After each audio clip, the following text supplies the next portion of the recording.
السلام عليكم حبايبي، عاملين ايه؟ من مطبخ كف القمر، يا رب تكونوا بخير. النهارده يا جماعه انا جبت فرختين، ده اول تخزين ليا في رمضان.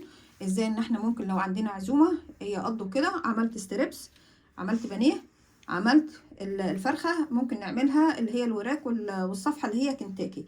يلا بينا نشوف احنا عملناها ازاي وقطعناها ازاي، وازاي ان هي ممكن تقضينا وتشرفنا قدام ضيوفنا. يلا بينا. انا جبت فرختين حلوين بسم الله ما شاء الله، الوزن بتاعهم يتراوح من 2 كيلو و250 جرام ل 300 جرام. اما نشوف احنا انا هخليهم واجهزهم لشهر رمضان. قلنا على حسب ان احنا نشوف ان احنا ممكن نستفاد من الفرخه دي، ناكل منها كام مره. تمام، خليكم معايا. طبعا يا جماعه الفرخه دي انا هقسمها على 3 مرات. انا عايزه اعمل منها جزء بانيه، وعايزه اعمل منها جزء ستريبس، والوراك دي مع الصفحه بتاعتهم نشوف احنا هنعمل ايه. طبعا انا عايزه اخليهم، هخلي الجلد من الصدر بالشكل اللي حضراتكم شايفينه كده. افضي الصدر بتاع الفرخه بالشكل اللي حضراتكم شايفينه كده.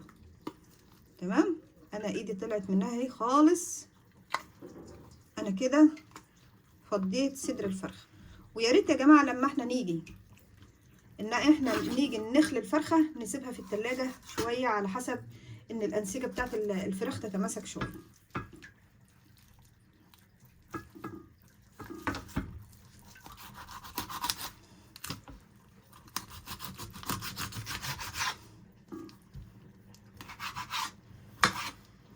طبعا دي الوراك بتاعتي. طبعا احنا غاسلين الفراخ كويس جدا يا جماعه، متفقين ان احنا بنغسلها بليمون وملح ودقيق وسكر على حسب اي ريحه زفاره فيها نخلص عليها.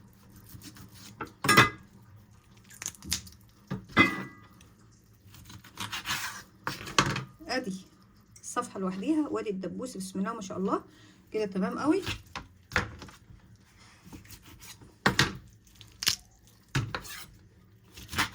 وعلى فكره يا جماعه احنا ممكن نعمل الدبوس مع الورك والصفحه ده طريقه كنتاكي. تمام، انا دلوقتي بالشكل حضراتكم شايفينه انا هقطع دي كده.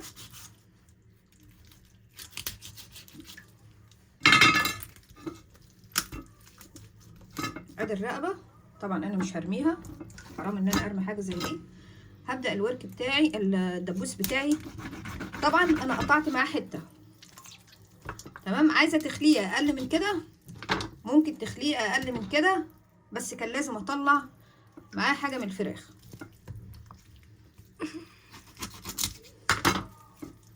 الشكل اللي انتوا حضراتكم شايفينه عملته زي الدبوس. طيب انا دلوقتي ادي الجلد بتاع الفرخه.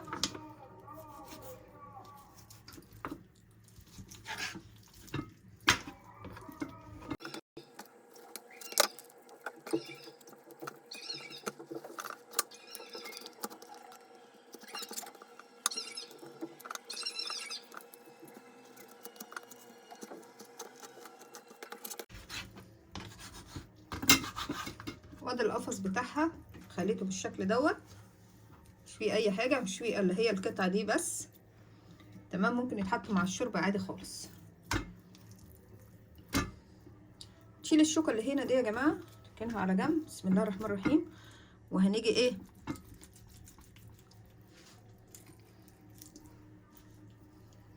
ديت اللي بتبقى الموزه اللي في قلب الصدر يا جماعه، اللي هي بتبقى الحته الناعمه دي اهي. بصوا حضراتكم بتطلع لوحدها اهي.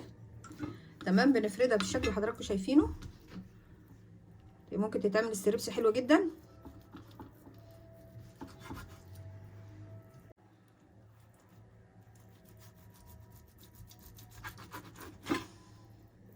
الشكل اللي حضراتكم شايفينه. ادي البانيه لازم نضغط عليها. تمام، على حسب ان هي ما تتقطعش. ولازم يا جماعه السكينه تبقى حاميه، السكينه اللي معايا دي مش حاميه كفايه. طبعا لازم تبقى حاميه على حسب ان احنا ما نبوظ اللهم صل على النبي صدر الفرخه بالشكل اللي حضراتكم شايفينه.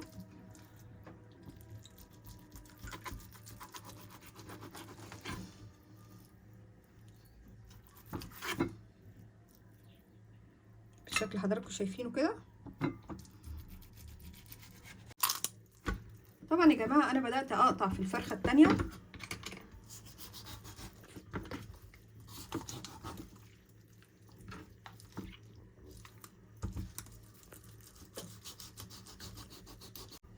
طبعا دي الفرخه التانية يا جماعه، الشكل حضراتكم شايفينه.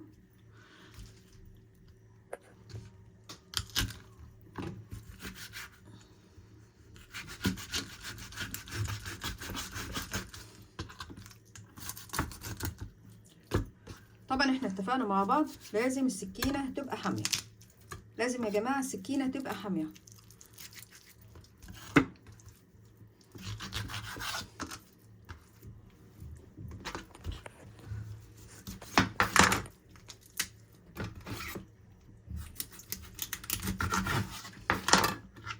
والله ما شاء الله الدبوس حلو، مش صغير علشان نقول ان الفرخه صغيره، الفرخه كبيره عشان نخلي منها والحاجات دي لازم الفرخه تكون كبيره يا جماعه. تمام. واتفقنا ان احنا نخلي الجلد ازاي بالشكل اللي حضراتكم شايفينه بايديا علشان ما نبهدلش، اللهم صل على النبي، الفرخه بالشكل اللي حضراتكم شايفينه. صدر الفرخه بيطلع بالشكل اللي حضراتكم شايفينه كده زي القلب اهو، زي الفراشه اهو. هبدا اقوم جايباه من هنا كده، واقوم جايه بالشكل دوت.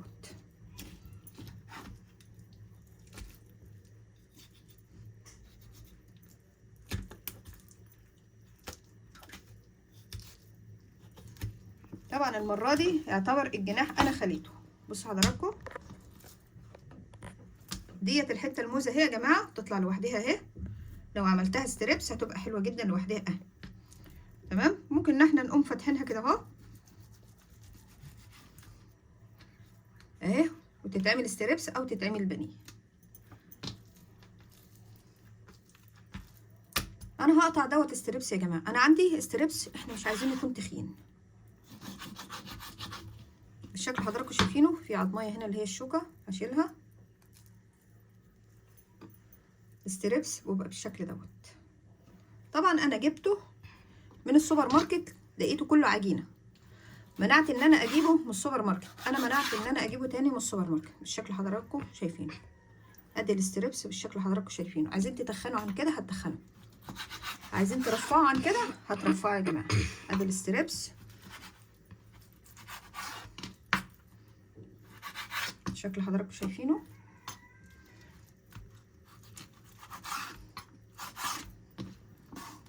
يعني صدر الفرخه بيطلع في حدود 8 قطع من البانيه، تمام، وقطع كبيره مش صغيره. وادي نص صدر الفرخه طلع لي كميه ستريبس دوت قدام حضراتكم اهي، شرايح كلها لسه مقطعاها قدام حضراتكم. تمام بالشكل دوت. يبقى كده دي هتتعمل مره، وربع اللي بتاع صدر الفرخه هتتعمل برضو مره يا جماعه.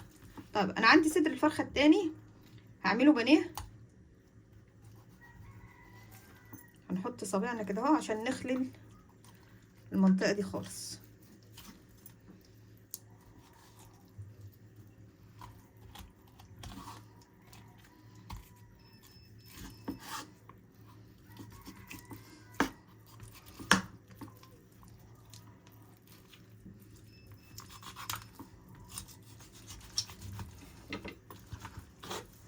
وادي الهيكل.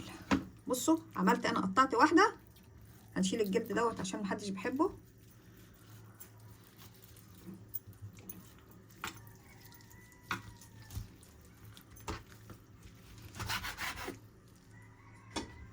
تمام. ادي يا جماعه الهيكل بتاع الفرخه بالشكل اللي حضراتكم دوت. برضو في فراخ او حاجه زي كده هنحطها في الشوربه مع بالطريقه ديت وهناكلها، احنا مش هنرمي حاجه، مفيش حاجه هتستاهل تترمي يا جماعه. وادي الموزه قدام حضراتكم لوحديها بتخلي لوحديها اهي، عشان محدش يقول ان احنا ايه قطعناها لوحديها. ادي الموزه لوحديها اهي قطعت، هعملها ستريبسيه لانها لحمتها طريه جدا بالشكل اللي حضراتكم شايفينه، ان هي حتى مش مستحمله السكينه. طبعا اتفقنا مع بعض ان احنا هنضغط على الفرخه على الصدر.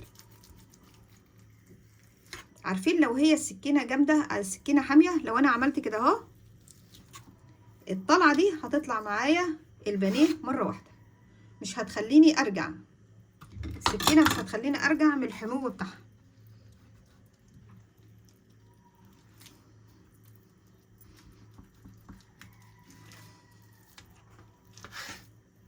بالشكل حضراتكم شايفين. تمام.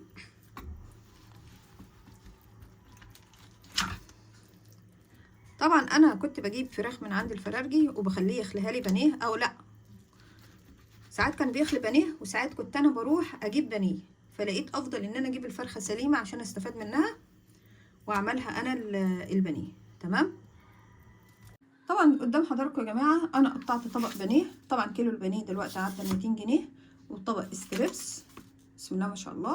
وعملت الفراخ طبعا طبقين فيه اللهم صل على النبي الدبابيس مع الصفحه بتاعته مع الهيكل اللي انا عاملاه، يعني معنى كده ان الفرختين هيقضوني 4 مرات.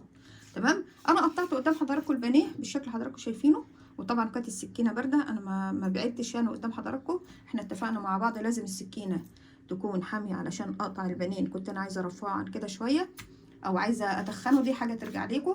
لا بس لازم السكينه تكون حاميه علشان انا ما ترجعيش بالسكينه تاني، انت تاخدها شرطه زي الموس كده ذبحه واحده. ادي ستريبس بالشكل اللي حضراتكم شايفينه. عايزين تتخنوه عن كده هتتخنوه، عايزين بالشكل ده الوسط. تمام بالشكل اللي حضراتكم شايفينه. يبقى انا عملت الفرختين يا جماعه قدام حضراتكم، انا عملتها بسم الله ما شاء الله. هعملها على 4 مرات، مره بانيه مره ستريبس مره ايه الفراخ دي والفراخ دي. واتمنى ان الفيديو يعجبكم. لو اتفرجتوا معايا لو اول مره تشاهدونا على القناه بتاعتي، اتمنى ان انتوا تشتركوا لي في القناه وتفعلوا الجرس ليصلكوا كل جديد، ده فضلا وليس امرا. واتمنى ان الفيديو يعجبكم ونكون خفاف عليكم. وان شاء الله اشوفكم في الفيديو القادم، والسلام عليكم ورحمه الله وبركاته.